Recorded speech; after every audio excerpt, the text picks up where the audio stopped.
You hear about record-breaking heat all the time, right? But what if the most important temperature reading on Earth isn't the one happening on land? What if it's happening deep in our oceans?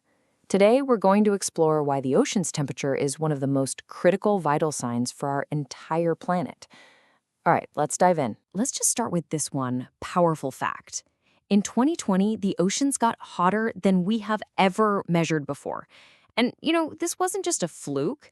It was just the latest in a string of records being broken, year after year. So, here's how we're going to break this down. First, we'll look at the fever, the trend behind the headlines. Then, why the ocean is the planet's ultimate heat sink. We'll try to wrap our heads around the unbelievable energy involved, see how it's connected to our weather, and finally, take a look at what the future could hold. Okay, so first things first. A single hot year gets a lot of attention for sure. But for scientists, the real story isn't about one headline. It's about the pattern. Is this just a random spike, or is it part of a long, consistent trend? That's the question that really matters. And this quote from the study's lead author, Professor John Abraham, really just says it all. If you want to understand global warming, you have to measure ocean warming. He's basically saying that while we feel the air temperature, the true pulse of the planet's health, that's found in the oceans. So why? Why are the oceans so incredibly important here? Well, it's because they play this very unique role in our climate. Think of them as the planet's giant heat sponge, or the ultimate heat sink. Get this, all the extra heat that's being trapped by greenhouse gases, where does it actually go? You might think it's in the air that we feel getting warmer, but nope. An absolutely staggering 90% of that excess heat is soaked up by the oceans.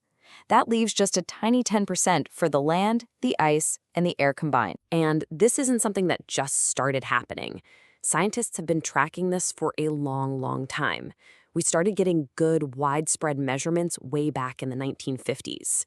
But the trend really started to speed up in the 1980s, and it's been accelerating ever since, leading to the records we're seeing now. The researchers say the data paints a crystal clear, unambiguous picture. So we've established the oceans are taking the brunt of the heat. But how much heat are we actually talking about? The scale is it's almost impossible to really picture. But let's give it a shot. To even begin to talk about this, we need a new word. It's called a zettajoule. A zettajoule is a 1 followed by 21 zeros. It's a unit of energy so massive, it's usually reserved for things on a cosmic scale. So, how many of these zettajoules did the oceans absorb in that one record year? 20. 20 zettajoules. That number is so huge, it's almost meaningless on its own. It's just massive. So let's try to make that real. The amount of heat the oceans soaked up in just that 1 year is like taking 630 billion hairdryers, turning them all on high, and just leaving them running 24/7 for the entire year. That's the scale of energy being pumped into our oceans. And you might be asking, well, how certain are we about this? The answer is very, because it's not just one group of scientists saying this. The international team that did this study found that 2020 was the hottest year. And a completely separate analysis by NOAA in the United States, they came to the exact same conclusion. When different teams with different methods get the same result, that gives you a ton of confidence. Okay, so zettajoules, giant numbers, what does any of this actually mean for you and me? This is where that abstract energy stored deep in the sea starts to directly mess with our lives on land, through our weather. And this is a totally fair question that researchers get all the time. Look, I live hundreds of miles from the coast. Why should I care if the ocean is a little bit warmer? Well, the answer is because the ocean is the engine that drives our weather. It's a pretty straightforward process. The ocean heats up. That warmer water means more water evaporates into the air above it. That makes the atmosphere warmer and wetter.